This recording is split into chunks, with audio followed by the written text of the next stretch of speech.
nós já temos aqui 74 pessoas na nossa sala, né? E vamos hoje, como disse, tratar da questão envolvendo o futuro da advocacia. O que nós esperamos da advocacia?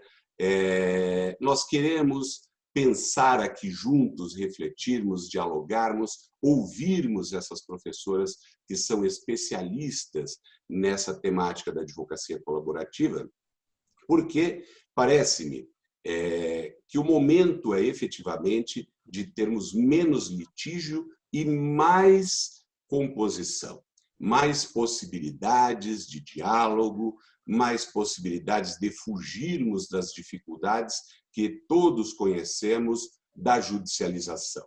E as práticas colaborativas que nós vamos trabalhar hoje, que ouviremos dessas grandes professoras, certamente nos despertará a todos para novidades de extrema importância para o dia a dia mesmo da nossa prática advocatícia.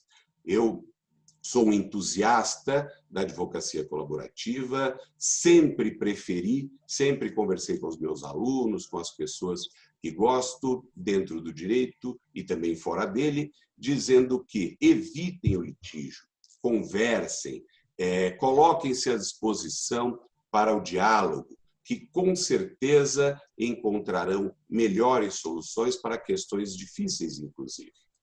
Então, acredito que hoje teremos, tenho certeza que hoje teremos um lindo evento, um evento muito gostoso, muito agradável e também muito, muito, muito instrutivo. Vai ser muito bom para todos nós este momento, esta noite. Eu passo a palavra nesse momento à doutora Juliana, que vai fazer alguns agradecimentos às instituições parceiras e fará algumas menções especiais. Por favor, doutora Juliana.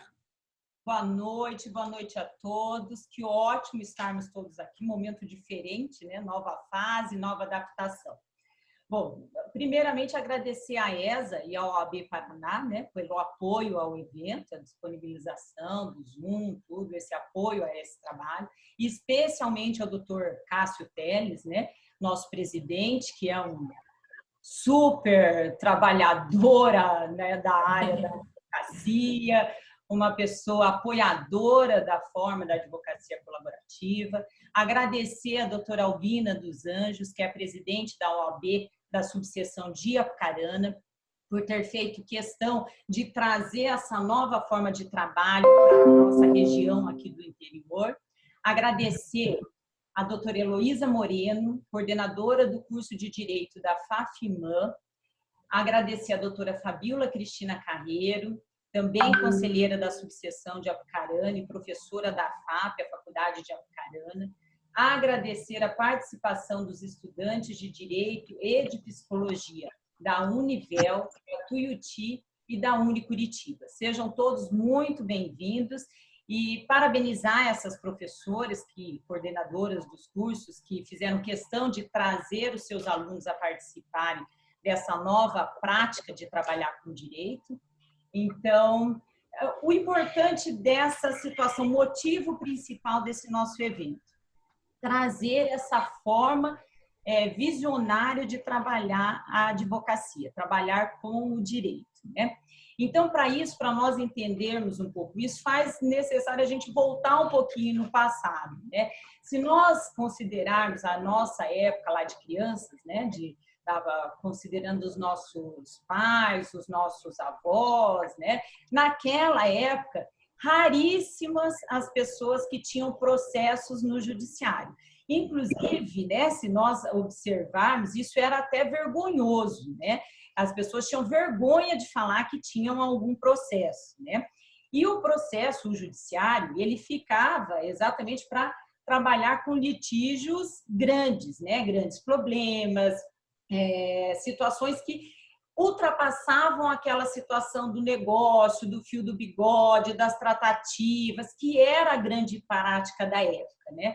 Com o passar do tempo, como a sociedade ela está em constante mudança, né? Teve-se muito acesso à informação. com a Constituição de 88 e as demais legislações, né, e esse acesso todo à informação, o que ocorreu foi que a população como um todo teve bastante ciência dos seus direitos e foi buscar o resultado disso junto ao judiciário. E isso aconteceu uma sobrecarga do judiciário, né? Um excesso de processos, né? Em que cada um buscava o seu direito de acordo com o seu conhecimento, né? Associado a essa questão também, nós passamos a entender o lado do litígio, né? Porque muito tempo também nós fomos direcionados nas universidades a sairmos litigantes, né? Nós éramos incentivados ao litígio, nós saímos praticamente soldados para uma guerra do litígio, independente da área que fôssemos tocar no direito, né? Quer seja na promotoria, quer seja na magistratura, quer seja na advocacia, mas nós estávamos ávidos à litigância. Só que toda essa litigância e esse excesso do judiciário trouxe um resultado contrário àquilo que a sociedade estava vivendo, né? Porque a sociedade sempre ágil, sempre rápida, né? E o judiciário foi no sentido contrário, mais lento, os resultados eram menos efetivos, né? A demora. Então, isso foi criando uma insatisfação da sociedade. Então, é aí, nesse momento, também associado à questão da saúde psicológica, né? Quer queira da sociedade, que diante dessa agilidade, dessa rapidez, chegou num ponto de estresse muito grande também, né? Quer seja dos profissionais que trabalham no judiciário, pelo excesso do trabalho, excesso de cobrança, as surpresas, né? Que hoje nós temos a insegurança jurídica, né? Tipo, um dia é um tipo de jurisprudência, daqui a um tempo é outra, então essa insegurança jurídica associada a alguns julgados surpresas, né? Tendo que lidar com tudo isso, esse estresse todo e com o resultado que, ao final, não sendo 100% positivo para o cliente, ele também sai insatisfeito, né? Por ter sido menos ouvido, por ter sido menos analisado. Então, toda essa situação de sobrecarga, com a situação emocional do desgaste, é que nasce essa situação da advocacia colaborativa. Então, de um tempo para cá, já vem sendo feito um trabalho de desajuizar, né? Então, lá com a emenda 45 de 2004, e na sequência disso, vamos poder traçar algumas decisões para fora do judiciário, né? Como é o caso dos divórcios, que não envolvam menores, né? E para o cartório, ou mesmo a situação dentro do juizado especial, né? Que faz esse grande apoio à colaboração, à conciliação, né? E finalizando o CPC de 2015, que traz essa força que é justamente utilizar o trabalho das partes para colaborarem com um resultado mais útil, mais eficaz. Então, a advocacia colaborativa, ela nasce disso tudo, né? Ela entendeu de forma bastante ágil, né? Essa ideia, essa vontade da sociedade de querer ter resolvido a situação, né? Captou isso e fez um trabalho relacionado a tudo aquilo que é de positivo do passado. Então, o que foi usado? Foi usado aqueles valores, aqueles princípios lá da época dos avós, né? As tratativas, os negócios, os acordos, os respeitos, né? Aí associado ao conhecimento dessa área intermediária, junto com a fundamentação dessa equipe multidisciplinar, né? Então, hoje as decisões, né, dentro da advocacia colaborativa, se busca não mais o litígio. Não que o litígio não vai existir. O litígio, quer seja pelo objeto, né, a ser tratado, quer seja pela parte envolvida, o litígio sempre vai existir e o judiciário sempre vai estar disponível, né? Não é uma situação de que não mais existe litígio. Mas o que se busca na advocacia colaborativa é não litigar, é resolver, é solucionar conflitos. E utilizando das partes positivas de todas as fases, né? Utilizando aquela parte lá do passado, o conhecimento, a fundamentação baseada nos pareceres dos profissionais envolvidos, né? com uma satisfação absurda, porque as partes passam a ser mais respeitadas, passam a ter voz, a explicar claramente o que elas querem dizer e a tomar as decisões por elas, né? Isso sendo respeitado, porque é muito melhor uma decisão tomada pela própria parte, com toda essa fundamentação e esse trabalho, né? Do que jogar na mão de um terceiro que vai ter pouca informação e pouca empatia com o que cada parte vai querer, né? Então, a advocacia colaborativa veio para respeitar, para agilizar, para ser um trabalho de fato colaborativo, e isso torna o direito muito mais bonito, né? E muito mais leve, né? Para quem é apaixonado pelo direito, trabalhar com uma advocacia colaborativa é muito apaixonante, né? É um respeito maior às partes, é um resultado mais efetivo, mais útil e com grandes valores e princípios. Então, agora, parabenizar as nossas palestrantes, desde já, minhas colegas da Comissão da Advocacia Colaborativa, que vão ministrar essa palestra para nós, e passo a palavra à nossa presidente, a doutora Maria Amélia, que vai começar com o histórico dessa belíssima advocacia vanguarda, ao mesmo tempo com vários resgates. A palavra é toda sua, doutora. Muito obrigada.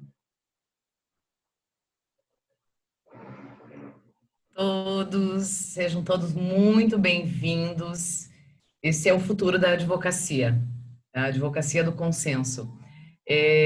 Eu faço minhas palavras de agradecimento da doutora Juliana, né? Reitero aí as nossas extremas graças ao presidente Castro, a doutora Marilena, nossa vice-presidente, e sem eles nós não estaríamos hoje aqui, né? Sem eles acreditarem nesse futuro dessa advocacia do consenso, ouso dizer a advocacia da paz.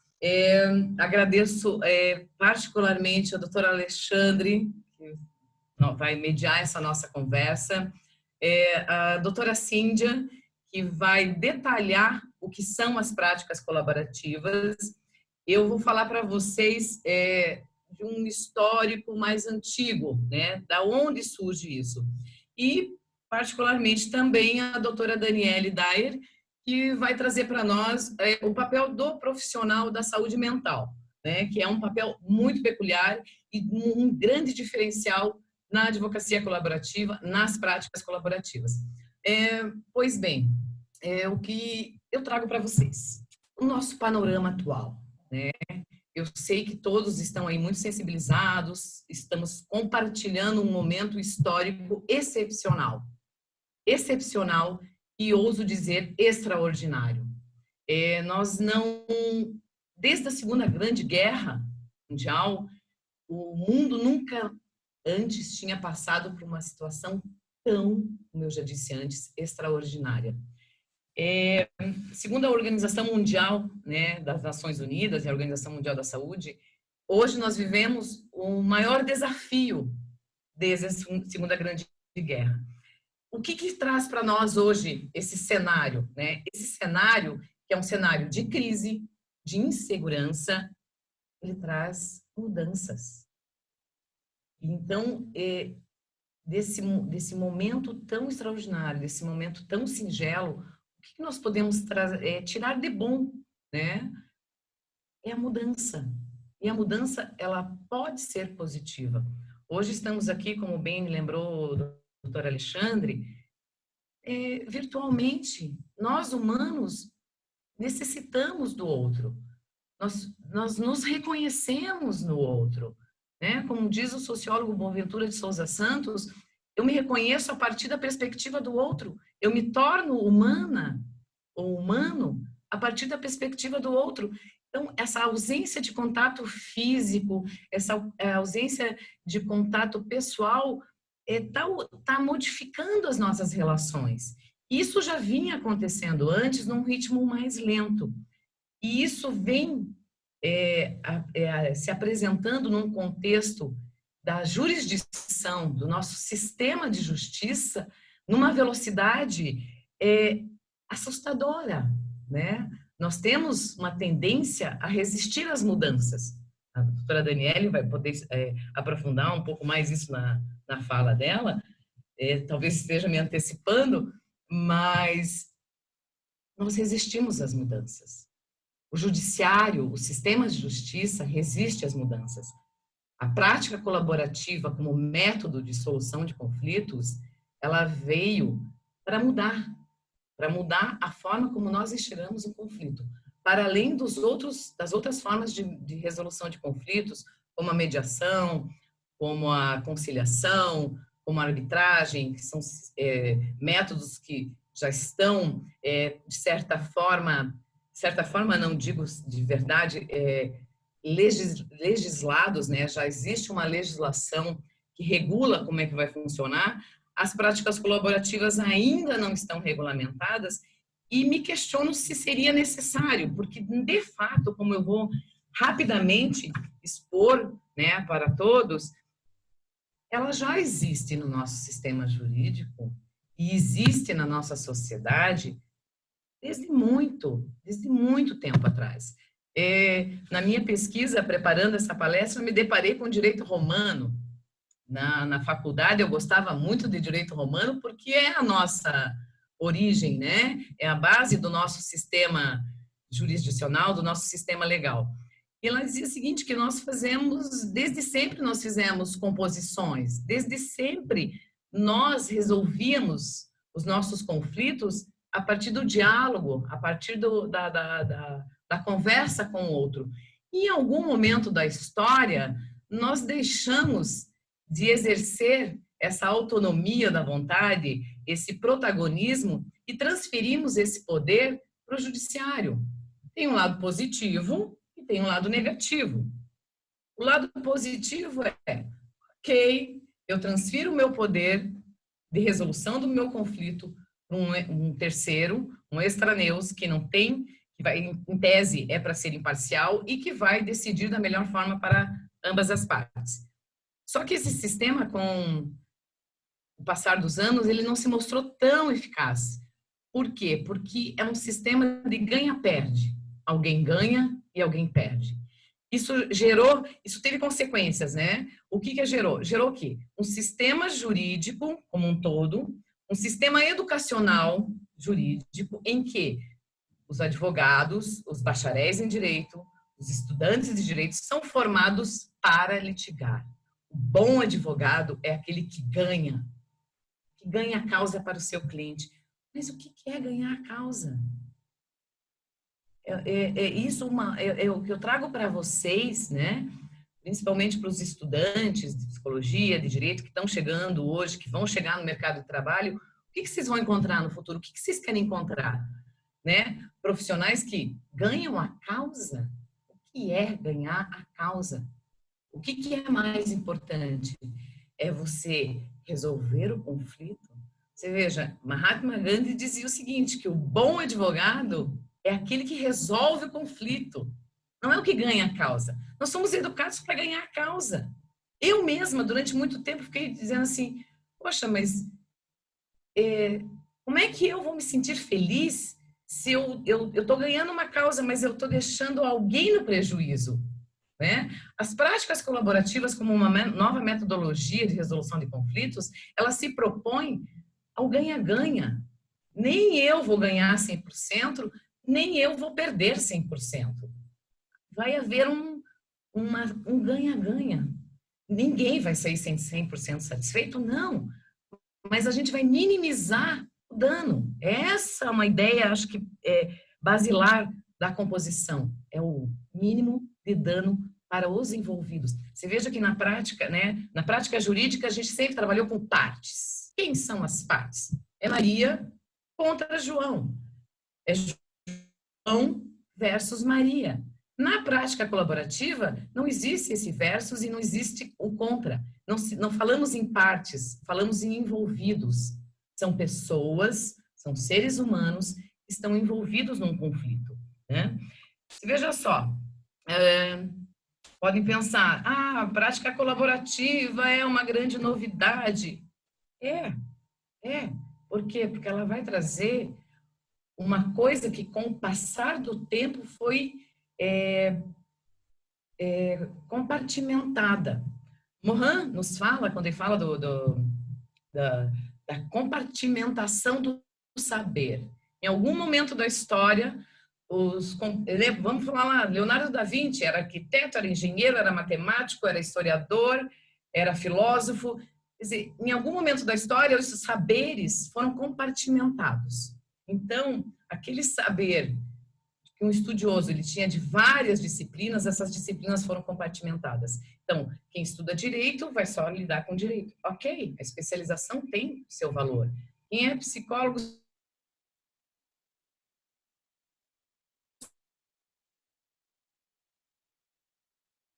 em torno da multidisciplina ideal, numa utopia, ser realmente utilizado para questões, para a solução de questões coletivas, de interesses individuais homogêneos, de interesses sociais coletivos, que as pessoas que não poderiam resolver por si mesmas. Quer dizer, em que momento que nós passamos esse nosso poder, não só como cidadãos, mas também como profissionais do direito, como profissionais colaborativos, para o Estado? Não é necessário. Nós temos todo um arcabouço jurídico, toda uma legislação que nos permite resolver esses conflitos dentro do nosso escritório, né? Falando do CPC, ele vai trazer para nós o sistema multiportas. O que é o sistema multiportas? São as formas extrajudiciais de solução de conflitos. Nesse sistema extrajudicial de solução de conflitos, os mais conhecidos, né, é a conciliação, é a mediação, a arbitragem, que já é uma outra, é heterocompositiva, ela já não é tão autocompositiva, né? Nós não vamos aprofundar aqui, porque não é o caso e o momento não permite pelo tempo, senão eu posso ficar aqui 2 horas falando sobre isso, né? Mas eu acho importante a gente trazer aqui para nós uma lição do Capelletti e Gart, para quem o direito fundamental de acesso à justiça deve ser avaliado sob 2 perspectivas: o acesso formal e o acesso material.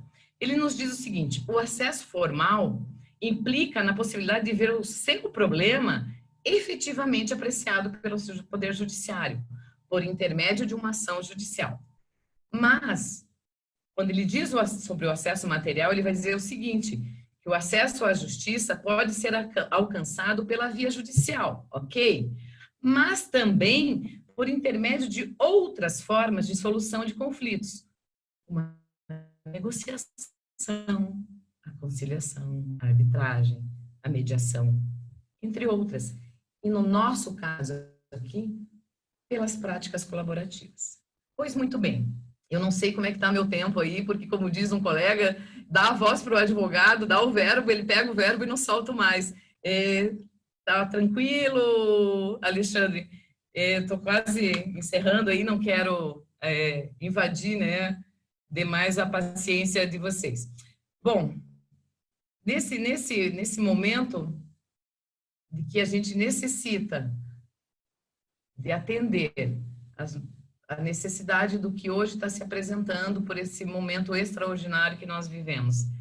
Nunca esteve em tão boa hora as práticas colaborativas. Eu vou dar apenas uma pincelada rapidamente e passarei daí a palavra para a doutora Cíndia, que vai aprofundar e explicar para nós, né, o que são, como funciona, qual o papel do advogado. Mas, para além de todos esses métodos que a gente já conhece, que muitos já ouviram falar, talvez na graduação, né, chega no Brasil em 2011 as práticas colaborativas. Como chegou no Brasil? Chegou através de uma profissional da saúde mental, a doutora Tânia Almeida, e 2 advogadas que foram aos Estados Unidos e fizeram uma capacitação em práticas colaborativas e trouxeram isso para o Brasil e criaram os primeiros grupos de estudos. Foram criados no Rio de Janeiro e em São Paulo. Na sequência, em 2013, pelas mãos da advogada Olivia First, o método, esse novíssimo método, né, que, como a gente vê, é uma forma diferente de atuação, traz esse método extrajudicial de solução de conflitos e apresenta no Prêmio Inovare, né, prepara esse material, etc. e tal, e concorre ao Prêmio Inovare na categoria de advocacia, que prestigia, esse prêmio prestigia as práticas inovadoras que aumentam a qualidade da prestação jurisdicional e contribuem para a modernização da justiça brasileira. A doutora Olivia First, com este projeto, ganhou este prêmio e, a partir daí, as práticas colaborativas vêm sendo, eu diria, numa velocidade que o momento histórico que vivemos pede, se ampliando maravilhosamente dentro do Brasil, né? Hoje, nós temos em várias comissões, temos a primeira comissão de advocacia de práticas colaborativas é a do Rio de Janeiro, depois se criou, se não me engano, ainda tenho alguma dúvida, mas pode ser o Paraná, a segunda, mas pode ter sido São Paulo, na sequência Minas Gerais e Bahia, e está em processo de criação em outros estados. Existem inúmeros grupos de estudos em pelo menos 23 estados da federação. Quer dizer, existem profissionais hoje colaborativos no Brasil todo, né? Quando eu falo em profissionais colaborativos, eu estou falando em advogados, psicólogos, profissionais da área de finanças, profissionais especialistas em crianças e além do mundo todo. Nós temos, só de cabeça, Portugal, Espanha, Canadá, Estados Unidos, que foi onde surgiu. Você veja, o que é esse processo? Ele é um processo em qual o procedimento vai se dar dentro do seu escritório. O advogado recebe os seus clientes, que podem vir dos profissionais de saúde mental, podem vir, né, como normalmente vêm, conhecidos, etc. e tal. E esse procedimento, ele é todo feito dentro do escritório. Ele inicia, como eu disse, eu vou dar só um en passant, com a assinatura de um termo de não litigância, né? É um termo de participação em que vai regular os compromissos, os objetivos que vão ser alcançados, que devem ser observados por todos os envolvidos. Neste momento, nós não falamos em partes, são as pessoas, são os envolvidos, né? São princípios éticos mínimos que devem pautar. É o princípio da não litigância. Se porventura não ocorrer uma composição e o acordo não acontecer, os advogados, eles concordam, eles já assinaram um termo de não litigância, eles se retiram, e esses clientes, eles sabem, eles têm consciência disso, eles vão ter que contratar os advogados se forem para o litígio, né? Há um princípio de boa-fé, de compartilhamento de informações. E o que eu acho fundamental e fantástico desse novo método é a confidencialidade, o sigilo. Tudo que foi tratado, tudo que foi conversado, fica entre quatro paredes. Ninguém terá acesso. Isso é uma das grandes vantagens, particularmente nos processos de divórcio que envolvem família e também no direito empresarial, no direito das empresas.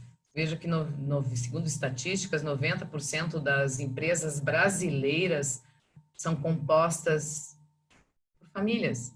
Então, pense numa dissolução de uma empresa onde, inevitavelmente, haverá conflitos e haverá conflitos familiares e você vai precisar, como profissional colaborativo, tratar dessas questões, né? A importância da manutenção do sigilo, até mesmo por uma questão de preservação da empresa.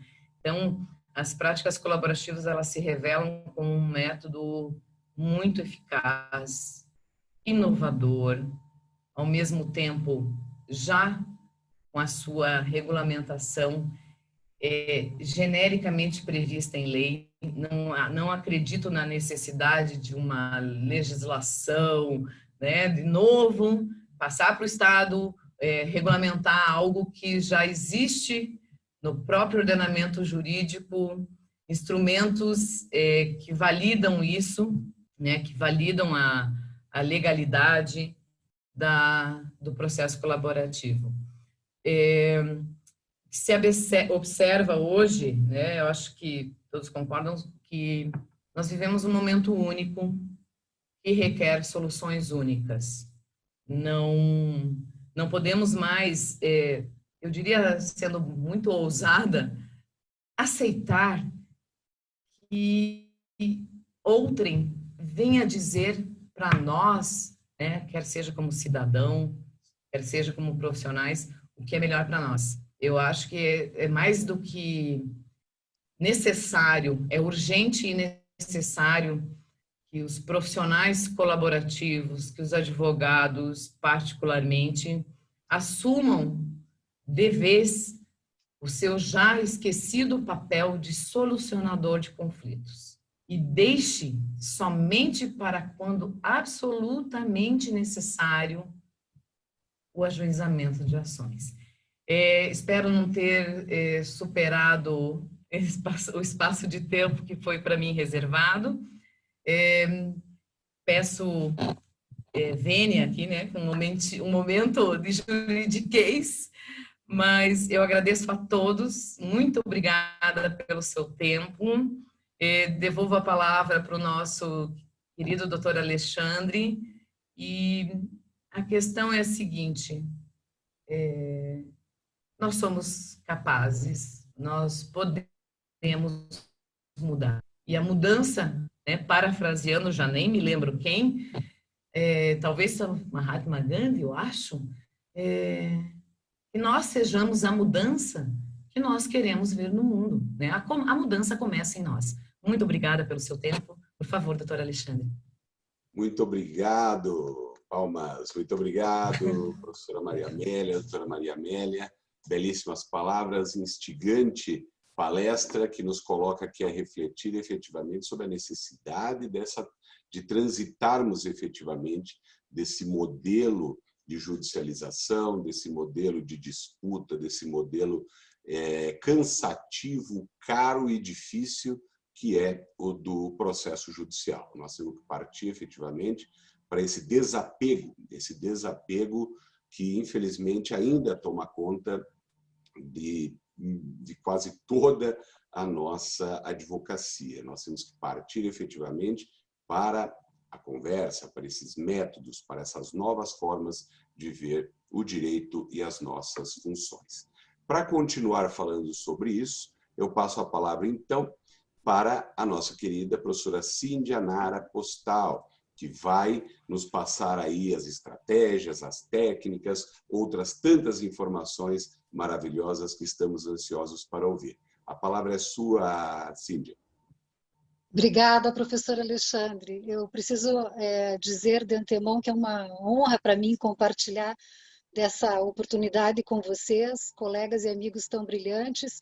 E temos aqui na nossa plateia, posso dizer assim, pessoas e amigos, colegas sensacionais, e dois em especial que eu preciso fazer uma referência, para um deles, inclusive, uma reverência, professor Valdir Grisar está aqui nos prestigiando, é uma honra para mim, fui sua aluna, meu primeiro livro de direito sucessório é seu, está guardado até hoje com uma dedicatória, então uma honra tê-lo aqui conosco. A presidente da Comissão de Mediação da OAB Paraná encontra-se aqui conosco também, a doutora Valéria, é um motivo de grande felicidade tê-los todos aqui. Bom, eu sou uma entusiasta também, professor Alexandre, das práticas, desse método das práticas colaborativas. Eu prefiro, particularmente, a nomenclatura advocacia colaborativa. E ela se difere dos outros métodos autocompositivos que nós conhecemos. E acredito também que, como disse a doutora Maria Amélia e também a doutora Juliana, não faz parte mais de um futuro próximo, mas sim do nosso presente, haja vista a situação peculiar em que nos encontramos. Bom, diante disso, eu começo compartilhando uma pequena história com vocês, que aconteceu junto ao então Núcleo de Conciliação das Varas de Família de Curitiba, quando eu atuava entre 2016 e 2017 como mediadora voluntária. Chegaram para a audiência requerente e requerido. Ela, com 2 advogados, acompanhada de 2 advogados, ele da sua advogada. Logo no início, logo na abertura dessa audiência, foi muito visível a intimidação por parte da advogada do requerido. Ela pouquíssimo deixava o cliente se manifestar e nas poucas vezes em que a requerente se manifestou, ela reagiu de uma forma bastante contundente, levando para um caminho de confronto. Pois bem, diante disso, eu fui surpreendida pela requerente quando ela me pediu para que conversasse apenas na minha presença com o requerido. Os 2 advogados que a acompanhavam, que eram seus chefes, inclusive, prontamente atenderam ao pedido dela e disseram que não haveria nenhum problema quanto a isso. A advogada do requerido titubeou um pouco, foi um pouco reticente nisso, mas depois do próprio cliente fazer as suas considerações, ela acabou aceitando. Muito bem. Ambos conversaram, dialogaram e chegaram a um acordo sobre todas as questões afetas a um processo dessa área, que nós sabemos não são poucas e são muito delicadas. E mais, cada um deles se reconheceu mutuamente como bons pais e a importância que cada um deles tinha como pai, como mãe, na vida do filho, e que deveria assim permanecer. Então, eu trago essa história para vocês porque tratava-se de um casal jovem, humilde, e que com uma atitude que raras vezes eu presenciei enquanto mediadora ou enquanto advogada. E esses advogados tiveram, especialmente os advogados da requerente, tiveram uma postura impecável e viabilizaram, né? Porque se eles tivessem sido também reticentes em relação ao pedido dela, essa situação não teria sido possível, esse diálogo, e o desfecho teria sido outro. Nós que sabemos que atuamos, quem atua nessa área do direito de família sabe que o desfecho poderia ter sido outro, mas eles conseguiram possibilitar e salvaguardaram essa relação e esse vínculo de afeto dessa pequena família. Então, eu começo desta forma, trazendo para vocês, para mim esse caso, embora aparentemente simples, ele se transformou num caso bastante emblemático a respeito da nossa postura como advogados. E foram justamente essas mazelas da área do direito de família que incitaram o seu idealizador, lá no início da década de 90, o advogado norte-americano Stuart Webb, de Minnesota, a pensar diferente a sua advocacia. Então, antes mesmo de quase desistir da profissão, ele teve a ideia de fazer uma advocacia diferenciada. E nesse mesmo início da década de 90, mais precisamente, ele é muito preciso nisso, no dia 1º de janeiro de 1990, ele então deixa a advocacia tradicional de lado e passa a ser um advogado colaborativo, nascendo aí o que podemos chamar então de direito colaborativo. Mas enfim, do que se trata, né? O que são as práticas colaborativas? São um método voluntário, autocompositivo e multidisciplinar de resolução de conflitos. Vejam, embora originalmente criada para esse atendimento extrajudicial, para todo esse trabalho extrajudicial, ou seja, sem o apelo ao judiciário, nada impede que esse procedimento aconteça durante um processo já instaurado, né? Os advogados vão peticionar nesse sentido e o conhecimento sobre esse método já tem chegado ao judiciário.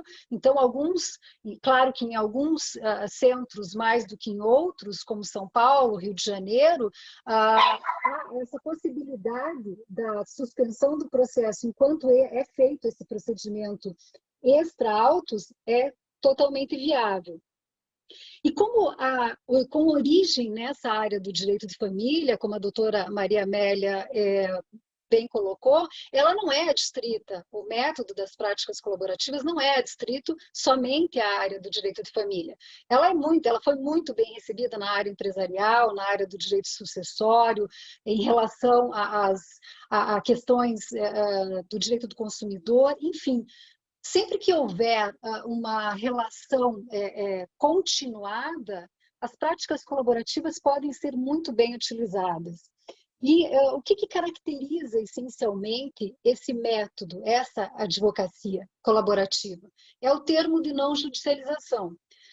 Alguns falam em termo de participação, com essa cláusula de não judicialização. Eu, particularmente, entendo que isso tudo pode ser colocado no mesmo pacote, no mesmo contrato, no próprio contrato de honorários que é feito, e que aí cada equipe vai definir, na sequência eu vou tratar um pouquinho melhor disso, para ficar um pouco mais claro, mas cada equipe vai definir como vai ser feita essa cobrança, quais são quem faz esse contrato. O que é determinante é que todos os envolvidos, sejam os clientes, os profissionais, eles vão assinar em conjunto esse termo de não judicialização, que significa o não apelo ao judiciário enquanto essas tratativas estiverem sendo feitas a respeito daquele caso em específico, né? E por que é voluntário? Bom, porque eu não posso impor isso ao meu cliente. Haja vista que, essencialmente, ele vai trabalhar comigo diretamente na solução do problema. Por que é autocompositivo? Como o próprio nome sugere, autocompositivo porque eu não vou estar colocando na mão do Estado a decisão sobre o meu problema, né? Eu vou ser diretamente responsável pela solução dele. E multidisciplinar. Vejam, multidisciplinar, porque dependendo do caso concreto, essa equipe pode ser necessária. Nem sempre ela será, mas na área do direito de família, onde a gente mais explora o método das práticas colaborativas, pelo menos até agora, ela é muito bem-vinda, né? Porque geralmente nós temos aí crianças e adolescentes, muitas vezes, ou geralmente, ou quase sempre, o divórcio acontece sempre de forma unilateralmente. Então, sempre há situações pontuais em que essa equipe multidisciplinar pode vir a ser necessária e será muito bem, poderá direcionar muito bem a solução da demanda. Veja, essa ideia, essa novidade da equipe multidisciplinar acontece somente no final da década de 90, com a então advogada também norte-americana, Pauline Tesler, e a psicóloga Peg Thompson.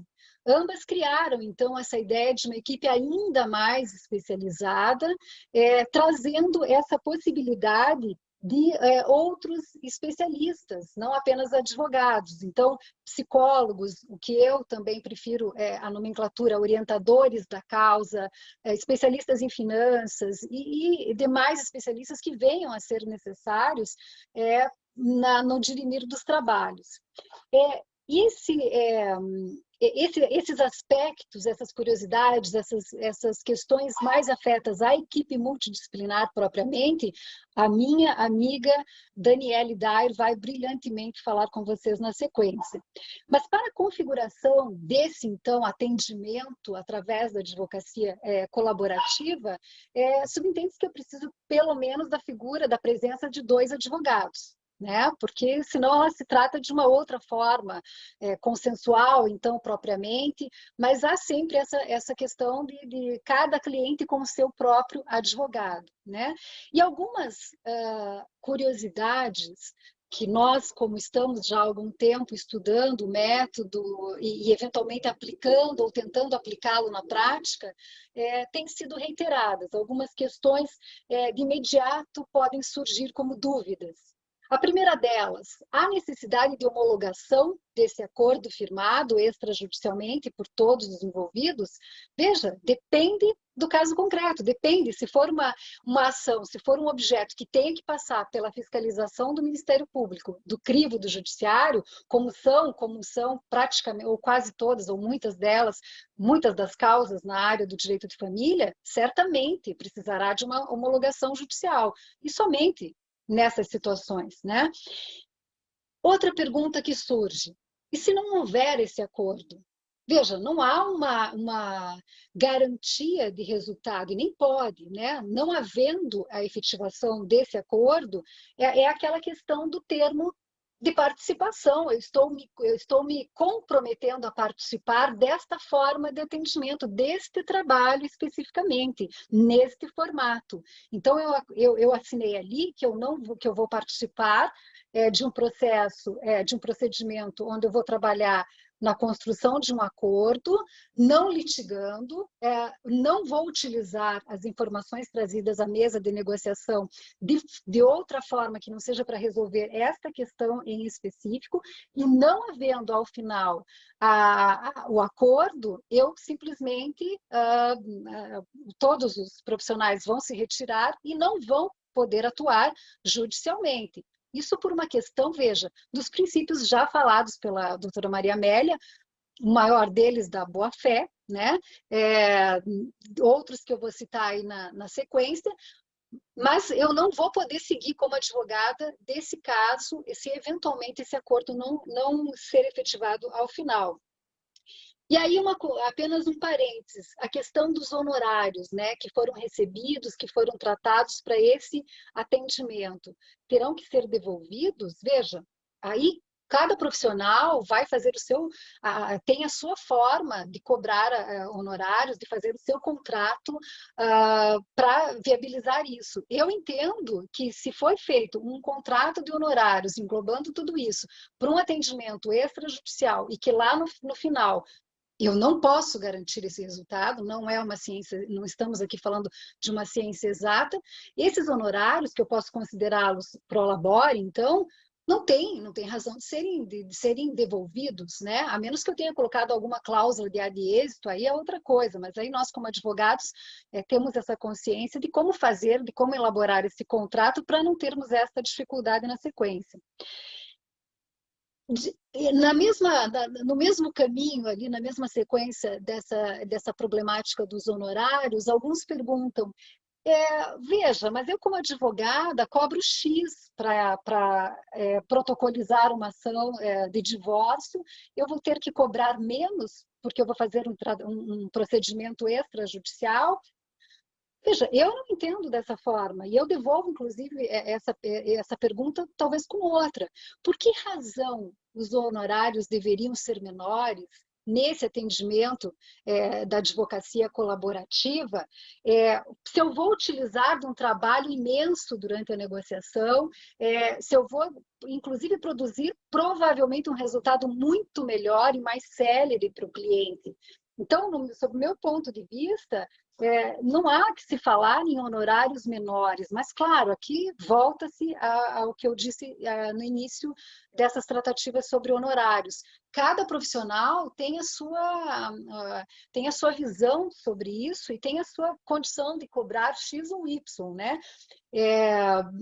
Os profissionais vão decidir se vão cobrar por hora, se vão cobrar em conjunto ou separadamente, se os profissionais vão ter um valor por hora equiparados. Então, isso é uma questão muito pessoal, muito individual de cada um.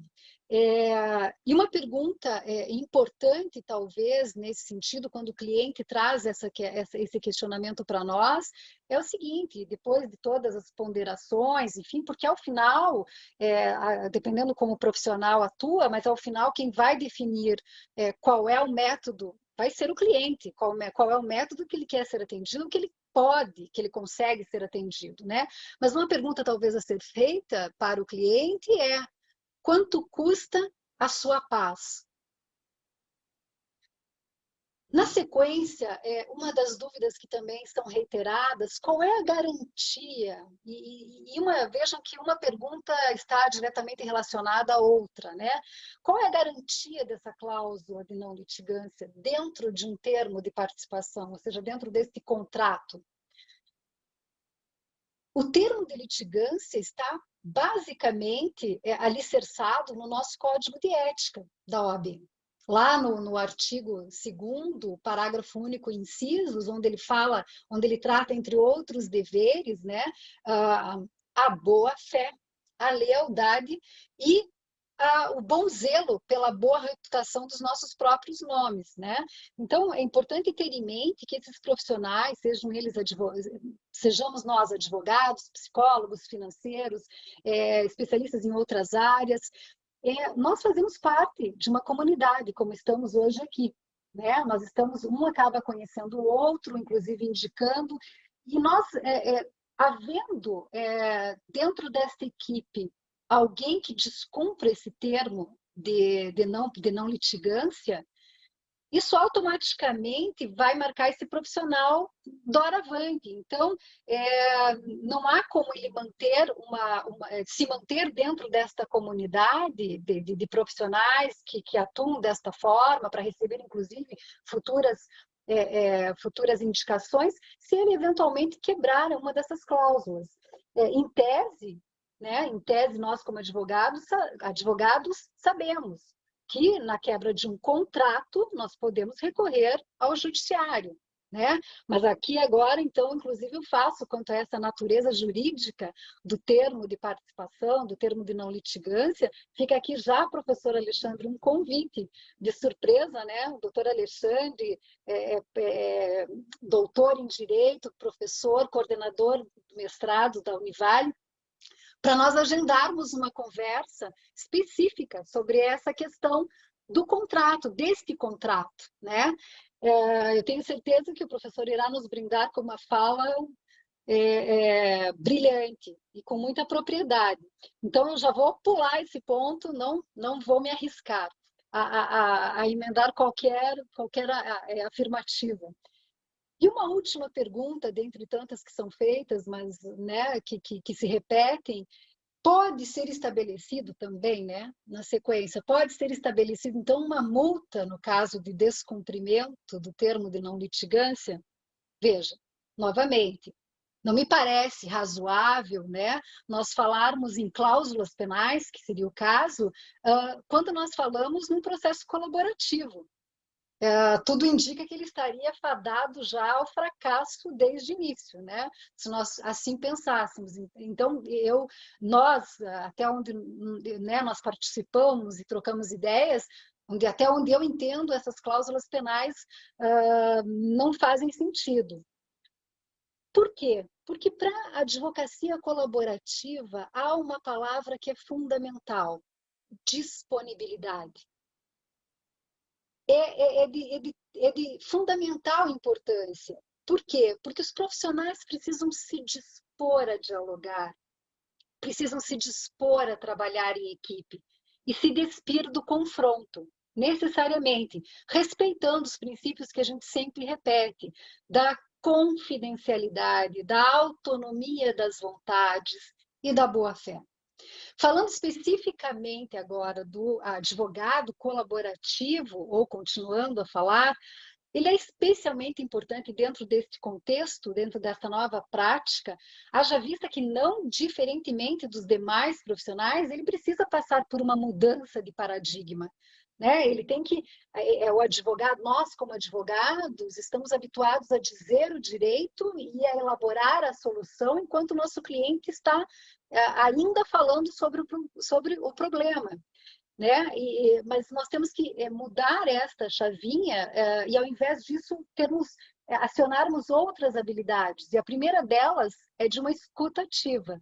E a segunda é essa disposição para o diálogo. Então, se nós fôssemos elencar aqui algumas das principais características do advogado colaborativo, certamente nós teríamos que pensar: ele busca o consenso e não o litígio. Ele, de protagonista, daquele que diz o direito, ele passa a coadjuvante. Ele primeiro tem que ouvir, né? E elaborar em conjunto com o seu cliente, não individualmente. Trabalha, ao invés de barganhar, ele trabalha em interesses. Então, é diferente a abordagem que o advogado colaborativo faz diante da negociação.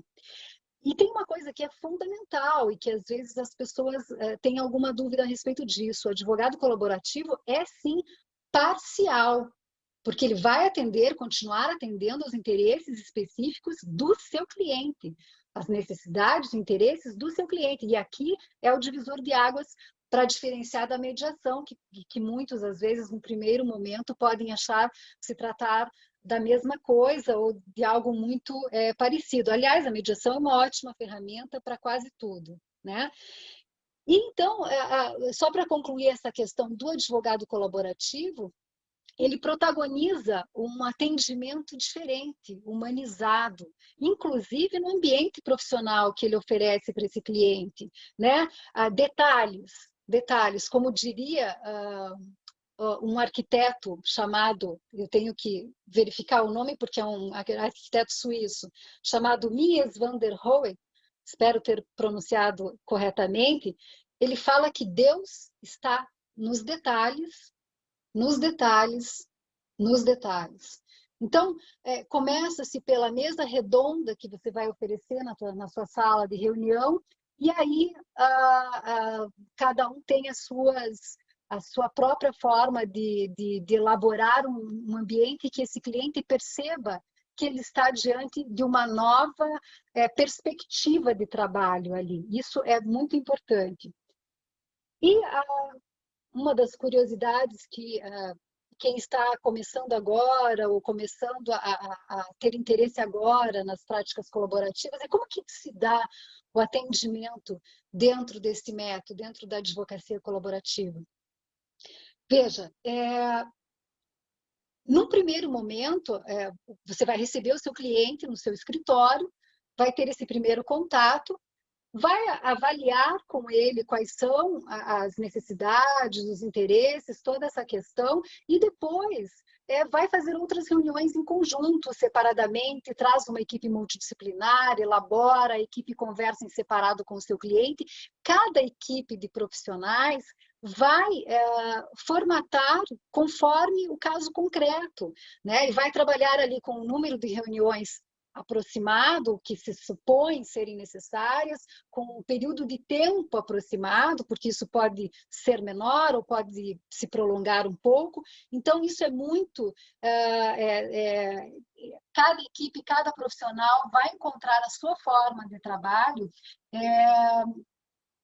individualmente, não tem como dar uma fórmula própria, mas basicamente você vai trabalhar com alguns números de reuniões, né? Um número X de reuniões, um período de tempo aproximado para que esse resultado possa ser viabilizado.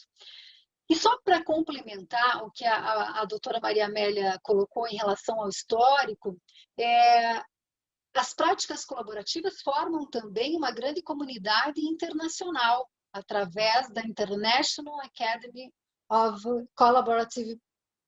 Vou ter que ler agora porque eu me perdi.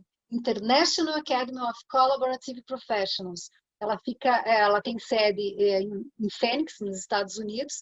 Conta hoje com mais de 5.000 membros em 24 países, incluindo o Brasil. Nós aqui, também já citado, temos o IBPC, e apenas a título também de curiosidade, hoje há uma comissão específica dentro do IBPC, uma comissão de ética, que trabalha justamente nesse sentido, de formatar algo que possa servir como uma orientação a todos os profissionais colaborativos, apenas como um norte para quem quer trabalhar dentro desse contexto. E vejam, é sugestivo, né? Hoje nós estamos aqui em 154 participantes, todos aqui interessados no tema. Isso demonstra a importância e a necessidade de novos métodos, de resolução de conflitos, né? Diferentemente daquele caminho que nós costumávamos seguir e visualizar como único. E especialmente no que diz respeito a nós, advogados, eu acredito que nós somos, sim, corresponsáveis pela má ou pela boa administração do conflito conjuntamente com os nossos clientes. E eu concluo lembrando que o que nós fazemos ou deixamos de fazer durante o dia e na vida acaba por nos definir.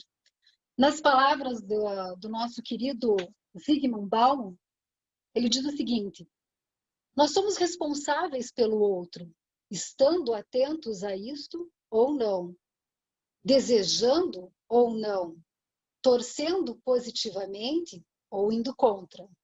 Pela simples razão de que em nosso mundo globalizado, tudo o que fazemos ou deixamos de fazer tem impacto na vida do outro, do mundo todo. E de tudo o que as pessoas fazem ou se privam de fazer, acaba afetando as nossas vidas. Agradeço muito, foi um prazer imenso estar com vocês.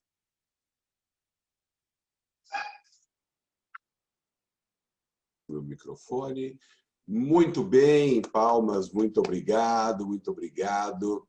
Agradeço demais a participação da nossa querida professora e, naturalmente, estou à disposição, estou aqui a hora que desejarem para falarmos aí sobre a questão contratual, essas repercussões que vão existir para o direito civil, né, na nossa atividade colaborativa. Sem dúvida nenhuma, estou aqui ao inteiro dispor para conversarmos, minha querida Cíndia.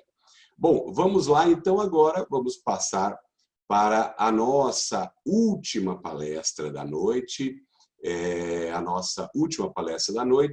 que vai ser conferida pela nossa querida professora Daniele Daher, nossa psicóloga, que é consultora da nossa comissão. Então, eu agradeço muito, Daniele, a sua presença aqui com a gente e a palavra é sua. Fique à vontade, queremos ouvi-la. Boa noite a todos. Eu que agradeço estar aqui e ter a oportunidade de falar principalmente com estudantes. Eu gosto muito de falar para gente que está iniciando, né, uma carreira, enfim, estudando e eu acho que tendo a possibilidade de novas oportunidades e uma visão um pouquinho mais ampla e diferente, né? Vou falar então um pouquinho do profissional de saúde, né? O profissional de saúde mental, orientador do divórcio, orientador colaborativo, enfim. Normalmente é um profissional da área de saúde, né? Pode ser psicólogo, assistente social, enfim. E ele vem compor a equipe multidisciplinar da advocacia colaborativa para dar luz às emoções que estão envolvidas nas situações de conflito e que, de alguma forma, podem prejudicar a construção de um acordo, né? Lidar com as emoções está diretamente ligado com a forma como o sujeito foi construído. As pessoas, elas são construídas em função das suas vivências, né, de toda uma trajetória de acontecimentos, fatos, né, da onde ela nasce, é uma família numerosa, é no interior, o que ela vive, quais são as suas experiências. Tudo isso ligado ao seu temperamento, né, às suas condições inatas e genéticas, vai fazendo com que isso defina como esse sujeito vai lidar com as suas emoções, né? Define a sua estrutura emocional. Então, aquilo que sustenta ele, aquilo que a estrutura é aquele alicerce, né? É aquilo que vai dar uma sustentação e a forma como ele vai lidar com essas emoções. Quando a gente está lidando, né, com situações de conflito, muitas emoções estão envolvidas aí. Seja, elas surgem e a gente sabe que nem sempre é muito fácil, principalmente para os advogados nessa área, lidar com essas emoções, né? Os advogados, os profissionais da área do direito, eles estão preparados para lidar com as leis e no que eles se deparam é com uma chuva de emoções ali, né? Que é muito difícil ter ferramentas e instrumentos para lidar com tudo aquilo. Então, o profissional de saúde, ele vem justamente para decodificar, eu diria, essas emoções, né? Emoções que envolvem, especificamente na área de divórcio, né? Na área de família, que envolvem, por exemplo, o término de planos e projetos feitos a dois numa época de bons ventos, né? Então, um sentimento de frustração, de tristeza, emoções que envolvem palavras ditas, por exemplo, sem pensar, em discussões acaloradas, né? Então, revelam emoções de mágoas e raiva, é com isso que a gente vai lidar, né, no divórcio. Emoções, por exemplo, de diferenças de pensar e sentir com relação a valores, né? Então, às vezes aquele casal não consegue realmente chegar num ponto em comum, justamente por isso, porque tem valores e pensamentos diferentes, por exemplo, na educação dos filhos, né? Então, quando a gente ouve, por exemplo, um relato repleto de emoções, né? Num caso de divórcio, a gente não tem como evitar que essas emoções também não batam nas nossas emoções. Por quê? Nós também somos pessoas que temos a nossa história e que temos uma estrutura emocional, né, para lidar com essas emoções. E, às vezes, é possível que a gente sinta, em algum momento, uma afinidade maior com uma das partes, né, com um dos envolvidos. Às vezes a gente pode sentir raiva quando a gente escuta alguma coisa daquela história, né, e porque nós também somos pessoas e constituídas de emoções. Então, o profissional de saúde, ele vem fazer essa leitura, né, a leitura desses sentimentos que estão ali e que nem sempre são explícitos, né? Às vezes eles aparecem em reações e de uma forma inconsciente, tanto das partes envolvidas, dos envolvidos, como da própria equipe, né? Os advogados, eles, como disse a Cíndia, né, ele tem que lidar com essas questões todas, né, mudando com várias outras ferramentas das quais ele não foi preparado, e ainda lidar com todos os sentimentos e as emoções que podem surgir diante daquela situação em função da sua própria história, né? O profissional de saúde, ele não vai fazer terapia com ninguém, não é essa a questão, né? Ele tem objetivos específicos. Voltando um pouquinho, né, quando a gente fala dessa coisa do reflexo do que está acontecendo naquele conflito e que desperta sensações na gente, eu tenho uma frase que eu acho que é bem legal, que diz: bateu, doeu, pega que é teu. Se você ouve alguma coisa que de alguma forma dói, verifica que tem alguma coisa ali que é bom verificar. Isso serve às vezes de bússola para a gente, inclusive, encontrar o nó do conflito. Às vezes as coisas não se desenrolam, não se desatam, e essa pode ser uma pista para a gente encontrar aonde está o nó do conflito, né? E assim, como é que ele vai trabalhar? Ele não vai fazer terapia. O profissional de saúde, ele se utiliza de algumas técnicas para decodificar o que está passando com os envolvidos, né? Técnicas de acolhimento das emoções, que possibilitam o alívio das tensões, o esvaziamento das cargas emocionais, né? Possibilitando criar alguns espaços conversacionais, espaços de diálogo, né? O diálogo oferecendo um cruzamento de perspectivas, né? Quer dizer, diálogo no sentido de que a gente possa, todos possam ver aquela situação, ou aquilo que está acontecendo, ou o próprio conflito, de uma outra perspectiva, né? Cruzando essas visões, cruzando essas perspectivas. Existem algumas falas que convidam o outro a falar, e existem algumas falas que convidam o outro a calar. Então, eu acho que a gente precisa estar muito atento para isso, e aí o profissional de saúde, ele vai atuar justamente nessa área, né? Possibilitando que isso possa acontecer de uma outra forma.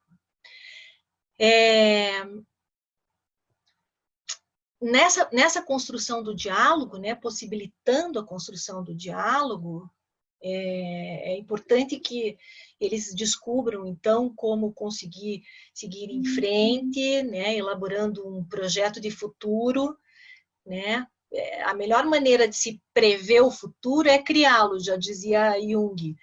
Então, isso normalmente alivia as tensões, né, porque você passa a ser realmente protagonista daquilo que você quer para o teu futuro, depois da dissolução dessa relação. Isso principalmente quando se tem filhos, né? Quando se tem filhos, a prioridade a que a gente tem que dar é realmente a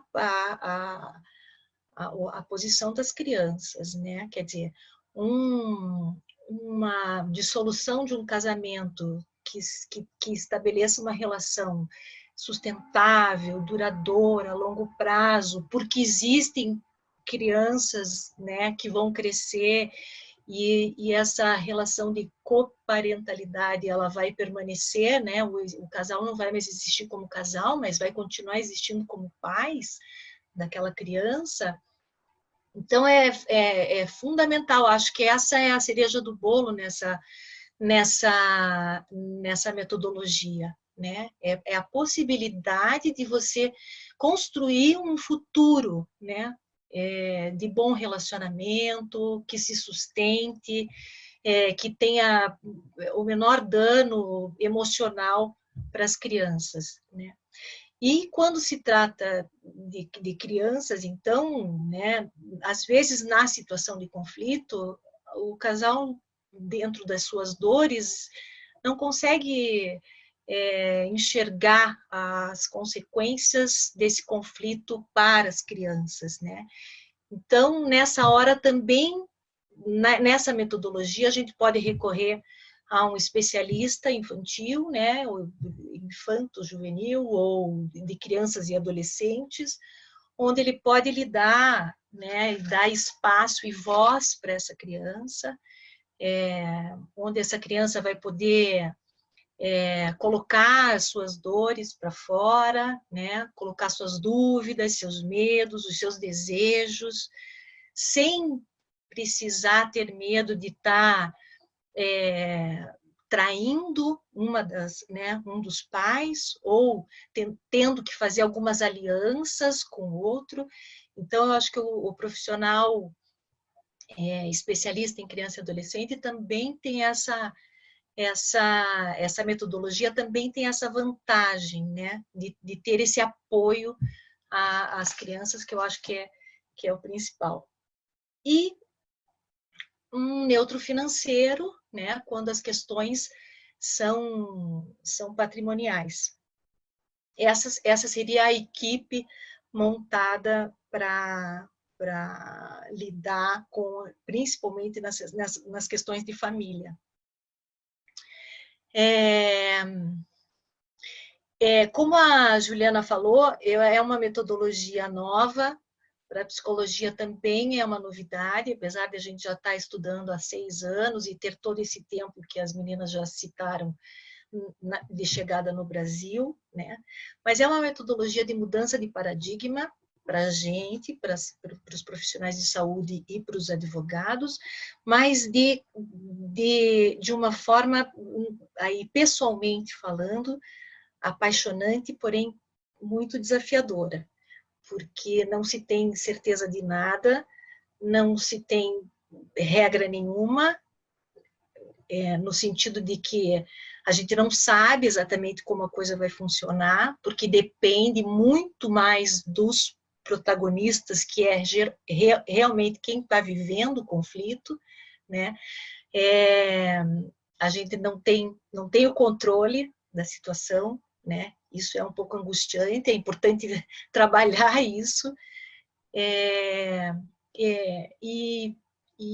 mas é muito delicioso, porque a gente vê as consequências disso numa família, né? Numa família que o casamento terminou, mas a família permanece, né? A saúde mental e emocional daquela família, ela é contemplada.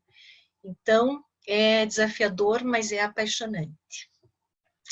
Obrigada, gente. Um prazer estar falando com vocês. Estou aberta às dúvidas aí, perguntas, quem quiser. Muito bem, muito obrigado, professora Daniele. Que bela exposição. Uma exposição tocante, uma exposição típica dos corações grandiosos como o seu e com aquela natural atenção que os psicólogos têm de especial para os nossos problemas, essas nossas dificuldades, porque o jurista, no mais das vezes, por mais sensível que possa ser, não consegue alcançar de uma maneira objetiva, não é? Essas especificidades da vida individual, essas situações que estão ali muito presentes nas relações interpessoais, né? O psicólogo, com o seu olhar, que posso até dizer multidisciplinar, porque o psicólogo ele tem que participar de tantas searas que ele consegue, de uma forma muito bonita, alcançar a todas elas. Parabéns, mais uma vez, professora Daniele, e agradeço muito. Amigos e amigas, eu lembro a todos que passamos dos 150 amigos e amigas aqui na nossa sala de hoje, nesse evento que eu, pelo menos, estou adorando. É um evento claro, com propósitos muito bem definidos, com falas brilhantes e profundas. Me parece que todos os alunos que estão aqui, todos os advogados, né, iniciantes ou mais experientes, todos levam da noite de hoje uma lição.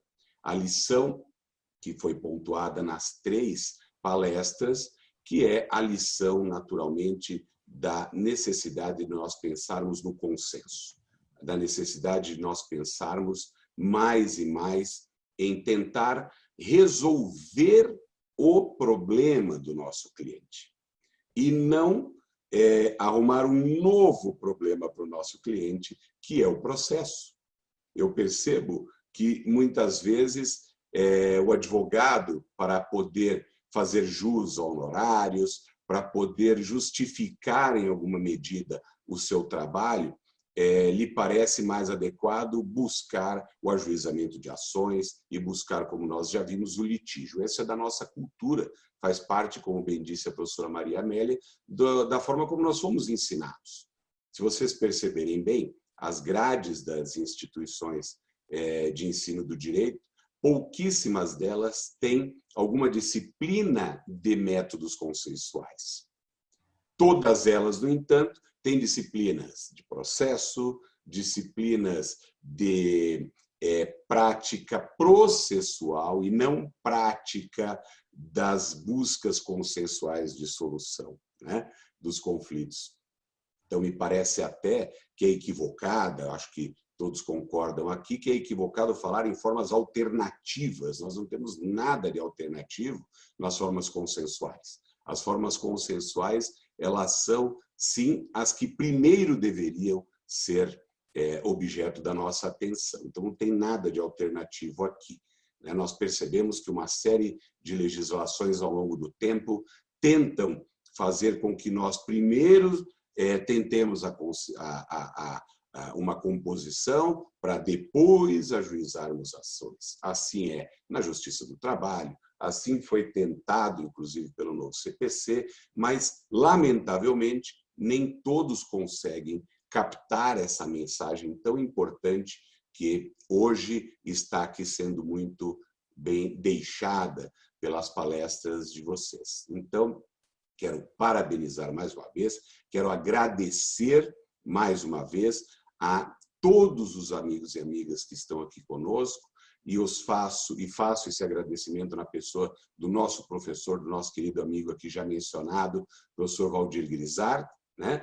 E quero encaminhar, como via de encerramento do nosso evento de hoje, uma perguntinha muito singela, não sei se tão singela assim, para todos, para todas vocês três, cada uma querendo responder um pouquinho de forma breve, eu acho que fica bom. Então, a minha pergunta é: como nós podemos, nesse mundo atual do litígio, das brigas, das fake news, do desacordo que parece tomar conta do nosso momento histórico, que eu acho que já vinha pré-pandemia, durante a pandemia se acentua, e como que nós podemos, no pós-pandemia, minhas queridas amigas, como que nós podemos, no pós-pandemia, deixar marcado efetivamente que a busca pelo consenso, que a busca pelo diálogo, que a busca pelas formas consensuais dá mais resultado do que a judicialização de tudo, do que a responsabilidade civil para tudo. Eu, em bancas de trabalhos de curso, em graduação, mestrado, doutorado, eu sempre digo, o pessoal trabalha demais a ideia da responsabilidade civil, não trabalha nunca a ideia da precaução, não trabalha nunca a ideia do antes, para preparar um ambiente adequado de relacionamento interpessoal. Então, eu queria que vocês deixassem aqui para todos nós uma mensagem final, nos mostrando um caminho, ainda que seja, para que nós consigamos fazer com que as pessoas entendam, fazer com que os advogados entendam que o caminho para o futuro é o caminho, efetivamente, da tranquilidade, da vida privada, da vida pública, sempre dentro de um viés cooperativo, dentro de um viés colaborativo. O que podemos nós, professoras, fazermos para que isso se torne uma constante, ou pelo menos que as pessoas tenham mais atenção nas relações advogado-cliente? Professora Maria Adélia?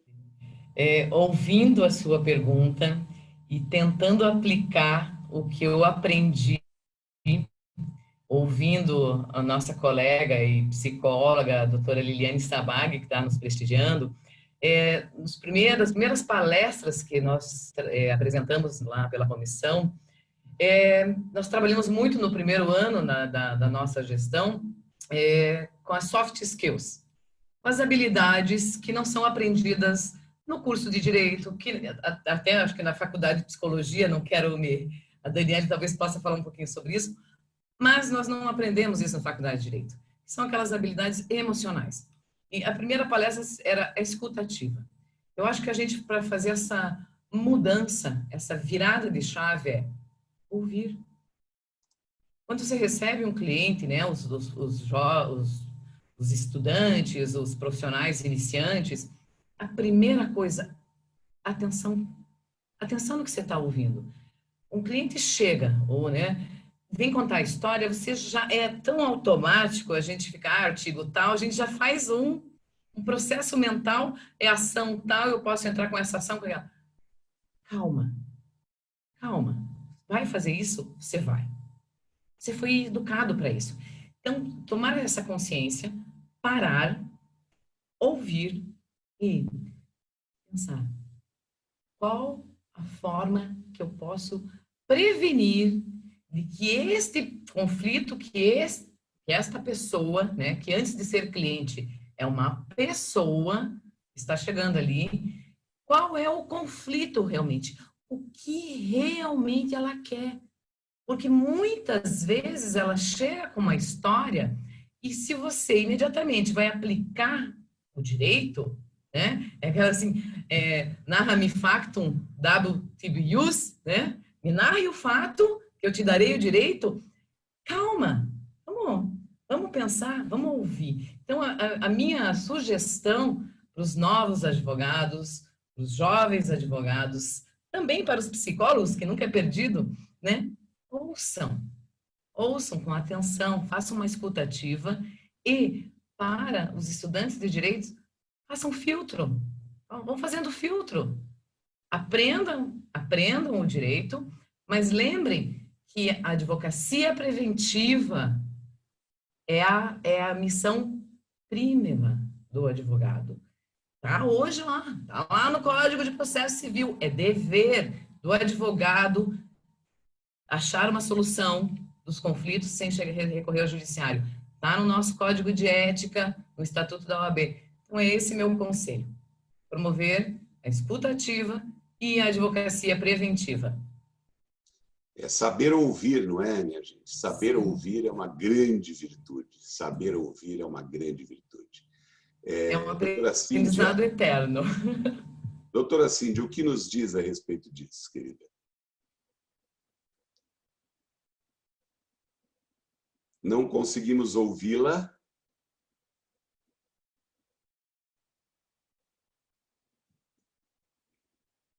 A doutora Cíndia estava com um problema de áudio. Uhum. Ela não está conseguindo nos ouvir ou não está conseguindo... Mas ela já está ajustando ali. Enquanto isso, eu quero divulgar aqui o canal da minha querida amiga professora Luciana Chemin, @soumediador no Instagram, no YouTube, né, falando das nossas formas extrajudiciais. Está aí um excelente canal de conteúdo para você, querida professora Luciana Chemin, e também a Fernanda fala aqui de um grupo de pesquisa formados por profissionais capacitados em práticas colaborativas, que vai sair edital em breve, está aqui no nosso bate-papo, no nosso chat. Cíndia, querida, consegue nos ouvir? Me ouve? Me Opa, ouve agora? agora sim, agora sim. Eu imitaria, eu repetiria facilmente as palavras do Barack Obama. Yes, you can. Você pode resolver sim os seus próprios problemas, né? E eu estou aqui para ajudá-lo.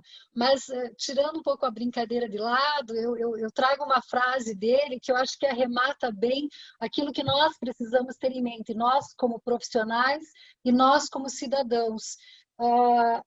E diz o seguinte: todos nós compartilhamos este mundo apenas por um breve período de tempo. A questão é se vamos passar nosso tempo nos focando naquilo que nos divide ou se vamos nos engajar num esforço, esse esforço sustentado, para encontrar um terreno comum, para nos focar no futuro que buscamos para os nossos filhos e para respeitar a dignidade de todos os seres humanos. Palavras de Barack Obama. Muito bem, doutora Cíndia, olha aí que delícia, olha que inspirador, parabéns, muito bom. Obrigada. E, por fim, quero ouvir também a nossa querida professora Daniele, professora. Veja, eu acho que essa nova forma de pensar, esse novo reinventar-se, ele é urgente em todas as áreas, não é nem só nessa, né? Nós estamos vivendo aí uma situação única, peculiar, nunca antes vivida, tendo que se reformular o tempo todo, né? Mas eu acho que uma palavra que eu acho que define bem é o cuidado, né? O cuidado consigo mesmo, o cuidado com o outro, o cuidado com o outro, principalmente, né? Porque porque a gente é urgente isso, é urgente. E essa pandemia, principalmente, veio para nos mostrar isso, que a gente nunca esteve tão necessitado de estar junto com o outro, de estar numa perspectiva de colaboração, numa perspectiva de união, né? Mesmo distantes, necessitando estar junto, estar com, né? Então, eu acho que é por aí.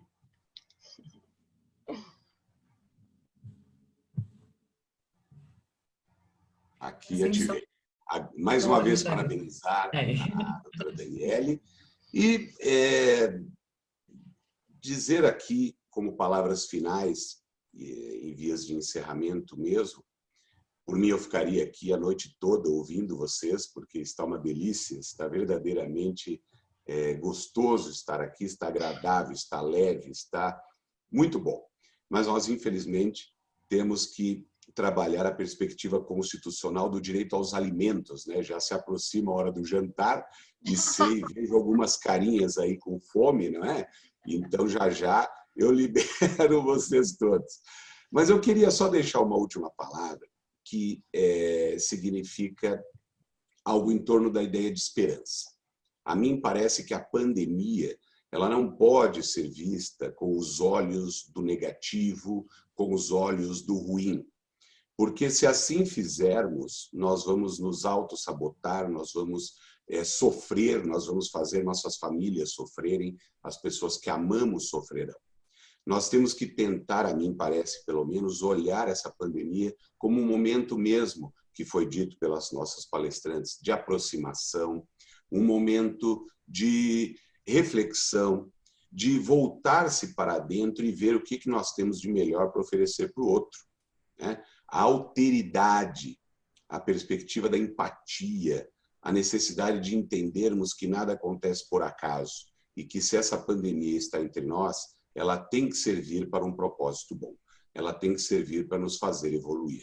Então, eu quero muito, muito que vocês todos reflitam um pouquinho em torno disso. Vamos fazer dessa pandemia, desse momento tão difícil, tão complicado que estamos vivendo, algo positivo. Vamos levar para o futuro, vamos lá na frente falar, olha, durante a pandemia eu fiz isso, isso, isso, e tive uma boa experiência. Não foi tão sofrido assim para mim.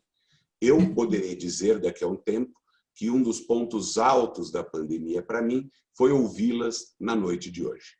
Posso dizer, sem medo de errar, que um dos momentos mais agradáveis desse período tão difícil foi estar aqui com vocês todos e todas na noite de hoje. Então, eu agradeço pelo carinho de me receberem aqui na comissão, na noite de hoje, e cumprimentar a todos, parabenizar mais uma vez a professora Maria Amélia, presidente da nossa comissão, a doutora Natália, a doutora Cíndia, pela brilhante exposição, a doutora Daniele também, e, se todos estiverem de acordo, podemos encerrar por aqui. Muito obrigado a todos, uma boa noite, e espero em breve que tenhamos um outro encontro como o de hoje. Obrigada, Alexandre. Obrigada a todos. Boa noite. Boa noite. Obrigada.